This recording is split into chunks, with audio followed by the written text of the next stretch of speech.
So hello everyone, welcome back to our YouTube channel. Channel name is RC Classes. So my dear students, chemistry की special preparation चल रही है class 11th के students के लिए.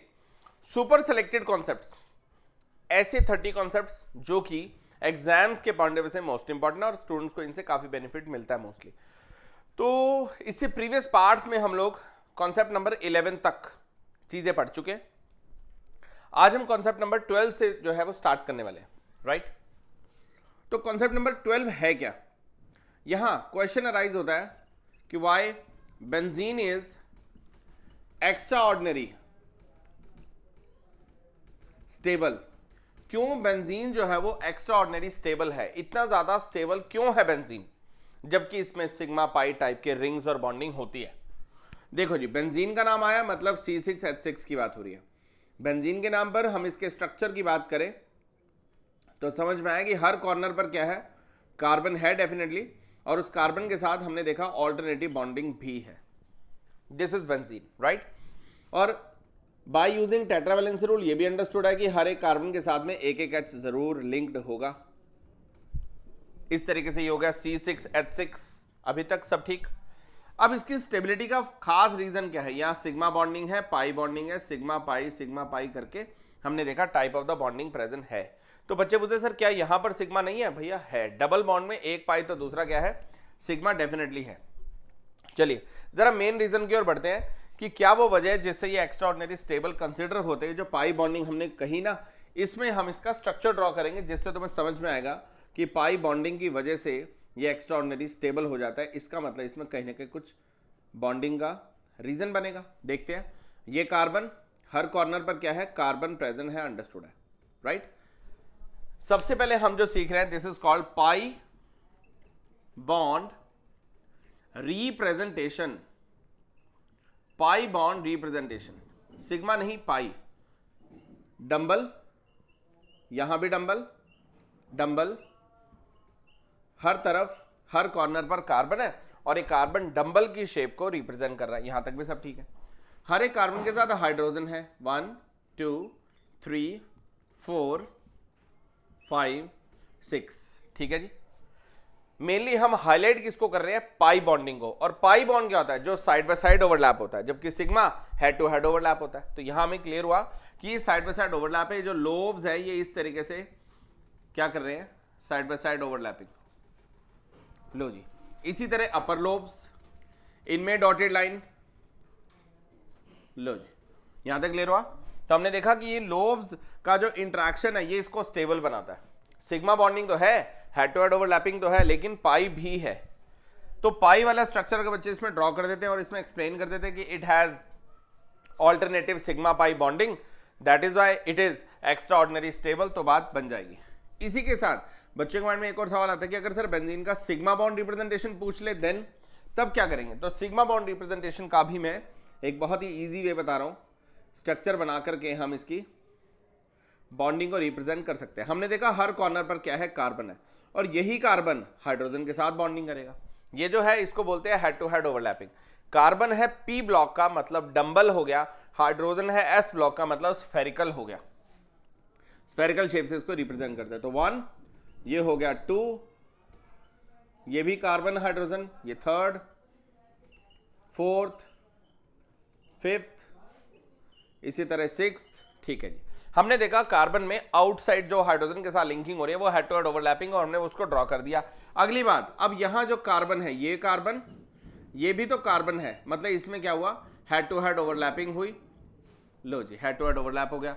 इसी तरह यहां भी डंबल, यहां भी डंबल, लो हेड टू हेड ओवरलैप हो गया. बच्चे बोले सर हम तो ऐसे रब नहीं कर सकते, तो कोई बात नहीं, कुछ इस तरीके से भी रिप्रेजेंट किया जा सकता है. हमने देखा यहां ये सब क्या है, हेड टू हेड ओवरलैपिंग को ही रिप्रेजेंट कर सकते हैं. हम बोल सकते हैं ये है कार्बन कार्बन सिग्मा बॉन्ड, यहां carbon carbon sigma, carbon carbon sigma, okay. हर तरफ कार्बन कार्बन क्या है, सिग्मा बॉन्डिंग है. बाकी कार्बन के साथ हाइड्रोजन वाली बॉन्डिंग भी अवेलेबल है. डंबल को कंप्लीट कर दोगे तो बहुत ही बढ़िया. लो जी, इस तरीके से डंबल कंप्लीट हो जाता है। तो तुम्हें समझ में आई ये सिग्मा बॉन्ड रिप्रेजेंटेशन है। बट अब बच्चे पूछते हैं सर क्या जो एक्स्ट्राऑर्डिनरी स्टेबल वाला question most of the cases में दिखाई देता है, ये जो कॉन्सेप्ट दिखता है कि क्यों बेंजीन ज्यादा स्टेबल है, तो उसमें हमें सिग्मा वाली बॉन्डिंग करनी है कि पाई वाली?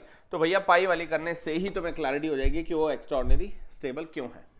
चलिए अगले कॉन्सेप्ट की ओर प्रोसीड करते हैं। हम बेसिकली जो है टर्म 2 के जो केमिस्ट्री में मोस्ट इंपॉर्टेंट कॉन्सेप्ट्स है उन्हीं को हाईलाइट कर रहे हैं, राइट। इसी सीरीज में आगे बढ़ रहे हैं, अलग अलग चैप्टर की बात हो रही है। जब नाम बेंजीन का आया तो अंडरस्टूड की बात हाइड्रोकार्बन्स की हो रही थी, राइट। इसी तरह बच्चे काफी हद तक नोट्स बना रहे हैं, कॉन्सेप्ट्स के साथ साथ वो लोग मेंशन कर रहे हैं चैप्टर क्या है, साथ साथ रिटन प्रैक्टिस करते रहो।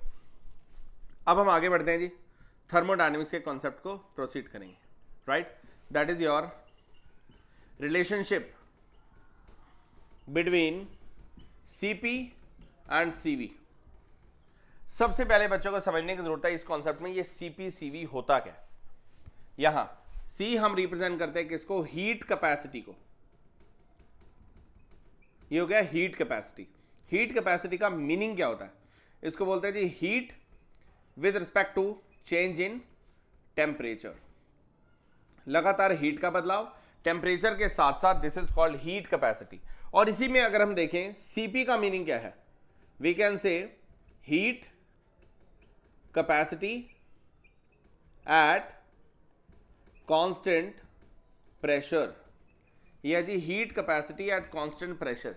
हीट के लिए साइन हम Q मेंशन करते हैं, but whenever pressure is constant इसका मतलब हम लिख सकते हैं QP अपॉन में क्या है डेल्टा T, या DT लिख दें तो भी चलेगा।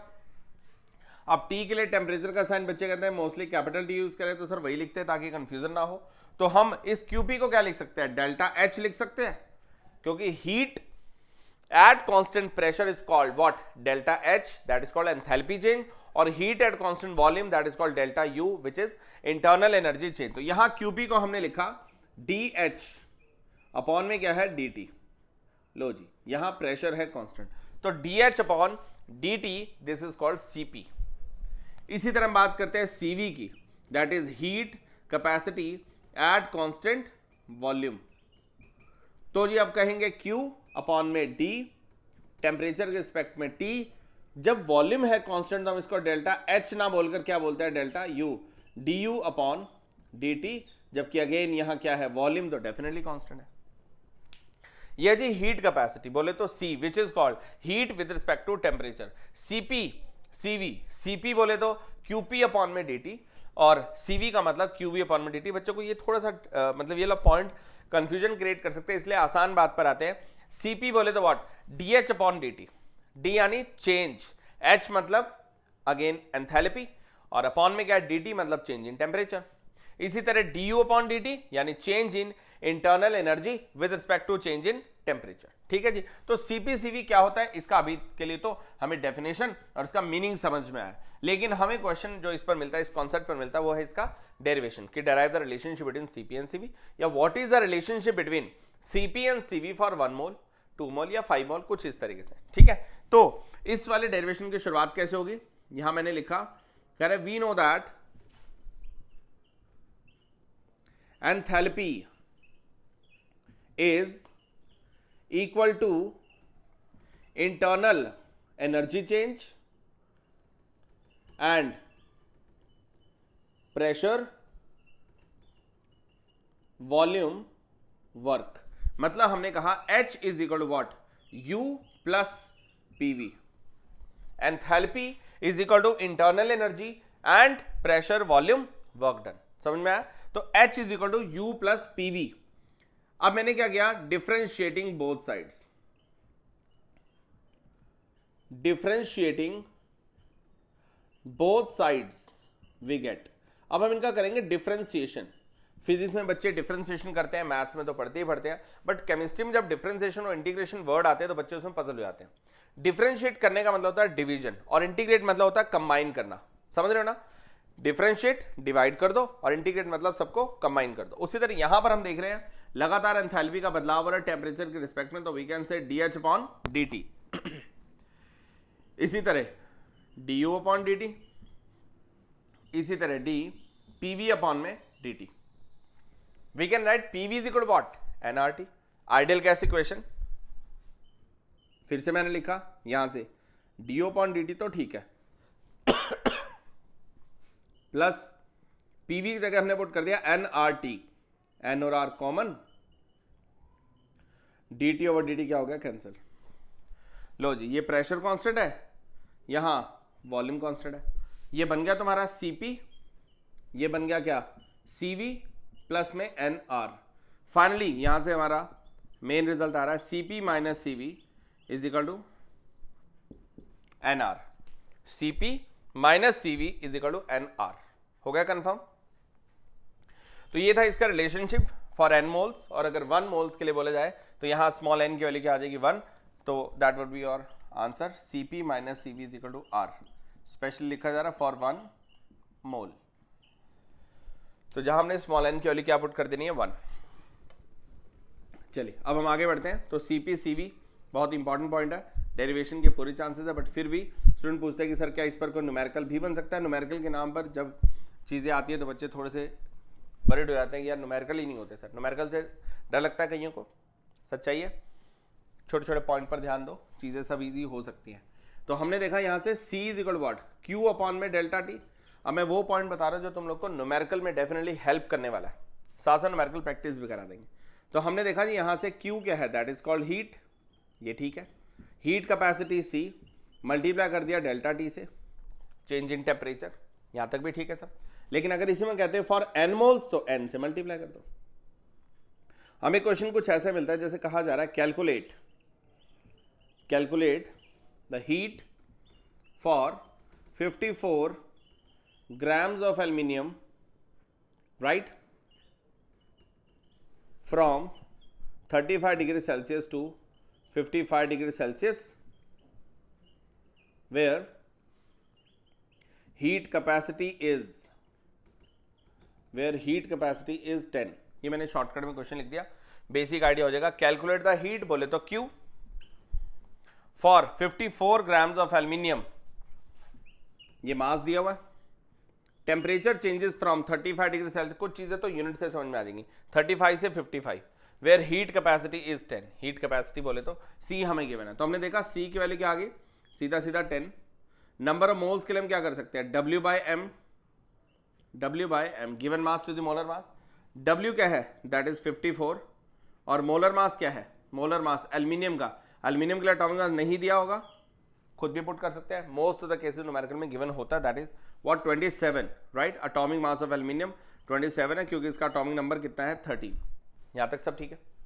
इसके बाद डेल्टा टी की बात आई, डिफरेंस तो सेम ही आना है, तो हमने किया 55 माइनस 35, दैट बिकम्स व्हाट 20। इससे निकला है क्यू। देखो जी समझ में आया, हमने डेल्टा टी पुट किया 55 माइनस 35, हीट कैपेसिटी 10 गिवन है क्वेश्चन में।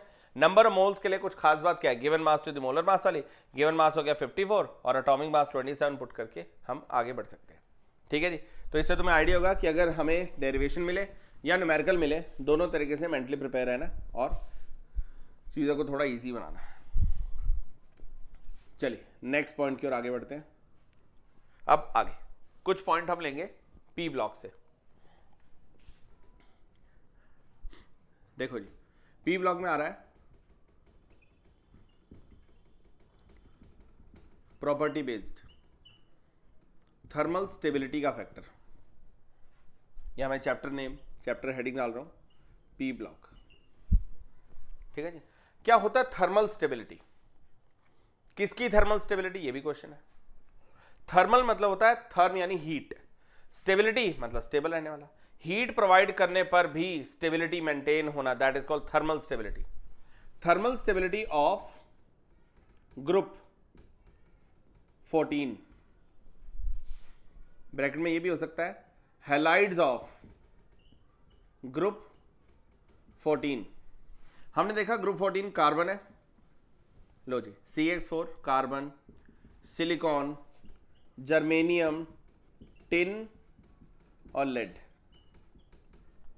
ठीक है जी, इस तरीके से हमें कोई क्वेश्चन अराइज होगा कि जी थर्मल स्टेबिलिटी ऑफ ग्रुप 14 है या thermal stability of halides of group 14 है, इन्हें हमें क्या करना है, पूरी तरह से अरेंज करके बताना है कि किसकी थर्मल स्टेबिलिटी ज्यादा होगी और किसकी कम होगी, राइट। कुछ रेलेवेंट क्वेश्चन भी देखेंगे, पहले इसको हम क्लियर करते हैं। हमने देखा कि कार्बन अगर यहां 4 हैलोजन एटम से लिंकिंग करता है तो बनता है CCl4 सिलिकॉन के साथ, ठीक है, 4 times bonding germanium tin lead. एक कॉन्सेप्ट सबसे ज्यादा काम का, इनर्ट पेयर इफेक्ट। उस कॉन्सेप्ट ने हमें एक बात सिखाई, इनर्ट पेयर इफेक्ट ने, कि जब भी हम डाउन द ग्रुप जाते हैं, हमने देखा carbon silicon germanium tin lead, down the group जाएंगे तो जो दो तरह की ऑक्सीडेशन स्टेट है +2 और +4 में से स्टेबल कौन ज्यादा होगा? 2, 4 नहीं। यानी जब मैंने ग्रुप 14 की बात की तो याद करते हैं ग्रुप 14 में लास्ट में इलेक्ट्रॉन क्या आएंगे? NS2 और NP2, 2 + 2 कितना है? 4। यानी कंफर्म है कि ग्रुप 14 में वैलेंस इलेक्ट्रॉन्स डेफिनेटली कितने हैं? 4। तो जब वो 2 इलेक्ट्रॉन लूज करेगा तो S में से कॉम्प्लेक्स बनाने के लिए, और 2 जो होंगे वो P में से लूज होंगे तो प्लस का 4 आ रहा है। रीजन ये कहता है इनर्ट पेयर पे, हमने अपने प्रीवियस लेक्चर्स में इस कॉन्सेप्ट पर बात की है, देख सकते हो प्रीवियस लेक्चर्स भी। इनर्ट का मतलब होता है नॉन रिएक्टिव, पेयर मतलब 2 इलेक्ट्रॉन, नॉन रिएक्टिव पेयर की बात हो रही है, ठीक है। यानी S के इलेक्ट्रॉन्स को बॉन्डिंग में पार्टिसिपेट नहीं करने देना। S के इलेक्ट्रॉन्स की रिलक्टेंस है, S के इलेक्ट्रॉन्स की पार्टिसिपेशन कम से कम होगी, क्योंकि P वाले इलेक्ट्रॉन S को क्या करेंगे? अंदर की ओर रिपेल करेंगे एक तरह से, ठीक है। तो हमने देखा कि डाउन द ग्रुप जाते हैं due to inert pair effect, जो लेसर ऑक्सीडेशन स्टेट है, lesser oxidation state is more stable. जो कम वाली ऑक्सीडेशन स्टेट है वो ज्यादा स्टेबल होगी। 2 और 4 में से हमने बात की ज्यादा स्टेबिलिटी किसकी है? हमने देखा PbCl4 और PbCl2 में से ज्यादा स्टेबल होगा PbCl2 instead of 4 due to inert pair effect. जो लेड है वो 2 इलेक्ट्रॉन तक लूज कर दे तो ठीक है, 4 नहीं, क्योंकि जब 4 की बात आ रही है फिर तो S के इलेक्ट्रॉन को पार्टिसिपेट करना पड़ेगा, और S के इलेक्ट्रॉन को पार्टिसिपेट करने नहीं दे रहे। कौन नहीं करने दे रहा? P खुद सैक्रिफाइस कर रहा है और S को अंदर की ओर पुश कर रहा है, S को स्क्रीनिंग इफेक्ट दे रहा है, एक तरह से रिपल्शन दे रहा है, और दूसरा न्यूक्लियस भी अपनी ओर खींच रहा है। न्यूक्लियस का जो चार्ज है वो भी तो ज्यादा इफेक्टिव है। तो हमें समझ में आया कि अगर हमने कहा थर्मली कौन ज्यादा स्टेबल है, तो अंडरस्टूड है जो CCl4 है वो थर्मली ज्यादा स्टेबल है इंस्टेड ऑफ डिफरेंट केसेस। और वैसे भी PB के केस में हमने सीख लिया कि PbCl2 ज्यादा स्टेबल होगा PbCl4 की बजाय, मतलब जल्दी टूटेगा। थर्मली स्टेबल, हीट करने पर स्टेबिलिटी, इसकी स्टेबिलिटी है, मतलब यहां स्टेबिलिटी सबसे कम है। क्यों लेड वाले केस में स्टेबिलिटी कम है? उम्मीद है समझ में आ गया कि लेड जो है वो 4 बॉन्ड के बजाय 2 बॉन्ड तो बना ले, फिर ठीक है, क्योंकि 2 तक वो ऑक्सीडेशन स्टेट आसानी से दिखा सकता था। तो PbCl2 is more stable instead of PbCl4। तो थर्मली कौन स्टेबल है? CCl4 ज्यादा स्टेबल है, PbCl4 ज्यादा स्टेबल नहीं है। और कुछ क्वेश्चन जो इन्हीं से रेलेवेंट है, इसी से अराइज होते हैं, वो देखते हैं। उम्मीद करते हैं यहां तक की बात समझ में आ रही है। लो जी, अब हमने आगे देखना है, इसी पर कुछ और क्वेश्चन अराइज हुए कि why CCl4 does not undergoes hydrolysis but SiCl4 undergoes hydrolysis. अब सबसे पहले बच्चों को ये वर्ड जानना है, ये हाइड्रोलिसिस क्या होता है? हाइड्रोलिसिस का मीनिंग होता है एडिशन ऑफ वाटर। तो कह रहे जो CCl4 है इस कंडीशन में तो वाटर से बॉन्डिंग नहीं हो पा रही है। जो SiCl4 है यहां पर ऐसी का खास बात है कि वाटर से इलेक्ट्रॉन एक्सेप्ट किए जा रहे हैं, हाइड्रोलिसिस हो पा रहा है। तुम ये देखो जब भी दो केसेस में कंपैरिजन हो रहा है, क्या कॉमन है? Cl4 क्या डिफरेंट है? कार्बन स्मॉल साइज का, सिलिकॉन ग्रेटर साइज का, एक तो ये बात है। दूसरा वेकेंट डी ऑर्बिटल, जो सिलिकॉन है इस कंडीशन में डेफिनेटली क्या होगा? Vacant d orbital definitely available है। सिलिकॉन में जगह ज्यादा अवेलेबल होने की वजह से silicon can accept electron from the water molecule. समझ में आ रही बात? कि जो SiCl4 है वो वाटर के साथ लिंकिंग क्यों कर पा रहा है? क्योंकि सिलिकॉन के पास वेकेंट स्पेस अवेलेबल है, ये अपनी वैलेंसी को एक्सटेंड कर सकता है, ये 4 से ज्यादा बॉन्डिंग को शो कर पा रहा है क्योंकि जगह अवेलेबल है। कार्बन के पास जगह अवेलेबल नहीं है, बस कुछ इसी वजह से हम कह सकते हैं कि जो CCl4 है वो वाटर से इलेक्ट्रॉन एक्सेप्ट नहीं कर पाएगा, क्योंकि इसमें तो डी ऑर्बिटल ही नहीं है। लो जी, यहां तक की बात समझ में आ गई है। तो वर्डिंग में बहुत मैटर करेगा लिखना कि in case of SiCl4 silicon has vacant d orbital, so it can easily accept electrons from water molecules, done. whereas carbon has absence of vacant d orbital, so no further acceptance of the electron takes place from water, तो hydrolysis नहीं हो पा रहा। ठीक है जी, तो यहां तक का कॉन्सेप्ट पूरी तरह समझ में आ गया। इसी सीरीज में आगे बढ़ रहे हैं कॉन्सेप्ट नंबर 15 की ओर। अभी तक का अपना जरा फीडबैक हमें इन कमेंट ऑप्शन के थ्रू दे दो कि अभी तक जो भी कॉन्सेप्ट हमने कराया, प्रीवियस जो भी पार्ट्स हैं या प्रेजेंट पार्ट्स में जो भी बात हो रही है, क्या ये कॉन्सेप्ट अच्छे से क्लियर हो रहे हैं? क्या ये वीडियोस आप लोगों के लिए एक्चुअल में प्रॉफिटेबल हैं? कहीं भी कोई डिफिकल्टी लगती हो तो फीडबैक जरूर देंगे, कमेंट ऑप्शन का यूज जरूर करेंगे, राइट। और स्पेसिफिक जैसे डिमांड्स आ रही हैं, कुछ वीडियोस में हम देख रहे हैं बच्चों का उसमें रिवर्ट आ रहा है कि ऑर्गेनिक केमिस्ट्री करना चाहते हैं, या कोई बोलता है कि न्यूमेरिकल टफ लगते हैं या ऑर्गेनिक में बिल्कुल कुछ नहीं आता। तो ऐसी ऐसी छोटी छोटी समस्याओं को देखते हुए फर्दर भी हम प्लान कर रहे हैं कि आपके पास रेगुलर सिलेबसेस ही लेकर आ जाएं, जल्दी से जल्दी आप तक डिफरेंट वीडियोस पूरे चैप्टर्स पूरे सिलेबसेस के आ जाएंगे हमारे इसी चैनल पर। चैनल को सब्सक्राइब करते रहें। जल्दी हम कुछ और पॉइंट्स को अब हाईलाइट करेंगे। देखो जी, कुछ कन्वर्जन हमें मोस्टली दिखाई दे रही है। जैसे हमने देखा कुछ स्पेसिफिक कन्वर्जन बोल दिया तो इसका मतलब फिर से बात हाइड्रोकार्बन्स की होगी, बट अभी के लिए मैं इसको क्या नाम दे रहा हूं, इसको मैंने नाम दिया जी हाफ रिएक्शन हाइड्रोकार्बन से रिलेटेड। कहीं लिखा है CH2 सिंगल बॉन्ड CH2, यहां ब्रोमो, इनके अंदर छोटे छोटे कॉन्सेप्ट छुपे हैं। जिंक डस्ट की प्रेजेंस में हमने इसको हीट करना, हर रिएक्शन में कुछ खास बात है। फिर हमने देखा CH3 CH2 यहाँ Cl, और फिर यहाँ मेंशन है व्हाट, एल्कोहलिक KOH, ये एक अनदर कॉन्सेप्ट हुआ। इसी तरह हमने देखा CH3 CH2 CH double bond CH2, right, in the presence of peroxide. ये हाइड्रोकार्बन से रिलेटेड है। Half reaction most of the cases में एग्जाम्स में इनको लिया जाता है। इनमें कुछ अलग अलग तरीके की चीजें आएंगी, देखते हैं क्या है वो। हमने देखा जिंक डस्ट की प्रेजेंस में हीट करा, जिंक एक रिड्यूसिंग एजेंट है, और ये रिएक्शन डेफिनेटली कहीं ना कहीं किसको रिप्रेजेंट कर रही है, रिडक्शन को। लेकिन क्या हम इसको रिडक्शन ही बोलेंगे, देखते हैं। जिंक के साथ में, जिंक की तो वैलेंसी 2 है, हीट होते ही बॉन्ड टूटेगा और Zn के साथ में डबल Br आके लिंक होगा तो क्या बनेगा, ZnBr2। जब हमने देखा डबल हैलोजन का लॉस हो रहा है, दिस इज कॉल्ड व्हाट, डीहैलोजिनेशन। डीहैलोजिनेशन, क्योंकि डी मतलब होता है लॉस, हैलोजिनेशन मतलब हैलोजन का। हमने देखा यहां से हैलोजन का लॉस होगा, ZnBr2 बनकर रिलीज हो जाएगा, और फाइनली क्या आ जाएगा, CH2 सिंगल बॉन्ड CH2। यहां से सिंगल बॉन्ड क्या होने वाला है, डबल। समझ में आ गया। इलेक्ट्रॉन जब दोनों साइड से फ्री होंगे, शेयरिंग करेंगे, तो CH2 डबल बॉन्ड CH2 आ जाएगा। मतलब इससे क्या बन जाएगा, इससे बन जाएगा इथीन। यहां क्या होगा, number 1 number 2, this is called 1,2 die bromo ethane. होगी बात क्लियर। अब हमने देखा अल्कोहलिक KOH वाली बात, ये अल्फा है ये बीटा है, तो इधर से क्या होगा K+, इधर से क्या होगा Cl-, loss of KCl, beta वाली साइड से H और यहां से OH, वाटर का लॉस, और फाइनली क्या आ गया CH2 सिंगल बॉन्ड क्या हो गया डबल, और ये आ गया CH2। इसमें हमने देखा लॉस हुआ किस किस का, हाइड्रोजन का भी और हैलोजन का भी, तो हम कह सकते हैं ये होगा तुम्हारा डीहाइड्रोहैलोजिनेशन, क्योंकि इसमें लॉस दोनों तरीके से है, दो एटम्स का है, तो हम इसको बोल सकते हैं डीहाइड्रोहैलोजिनेशन रिएक्शन। डन है जी। क्यों कहा डीहाइड्रोहैलोजिनेशन, क्योंकि लॉस ऑफ हाइड्रोजन और हैलोजन दोनों है। इसी को हम बीटा एलिमिनेशन रिएक्शन भी बोल सकते हैं। बीटा एलिमिनेशन, अल्फा और बीटा, पहली कार्बन से Cl गया, दूसरे से H गया, तो सिंगल बॉन्ड क्या हो गया, डबल।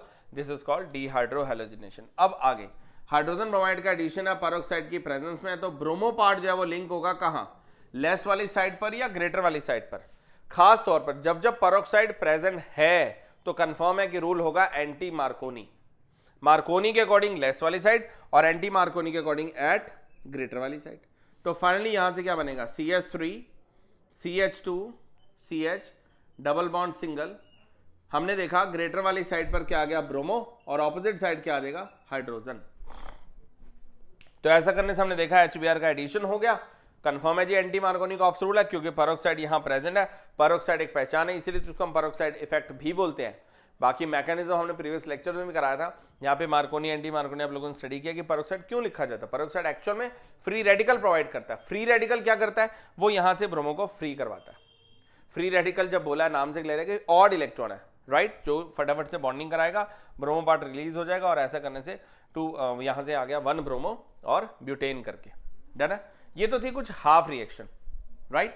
अलग अलग कॉन्सेप्ट, जैसे फर्स्ट देखा डी हैलोजिनेशन, फिर देखा डी हाइड्रोहैलोजिनेशन, और फिर हमने देखा ये कौन सा रूल बना, this is called anti Markovnikov coughs rule.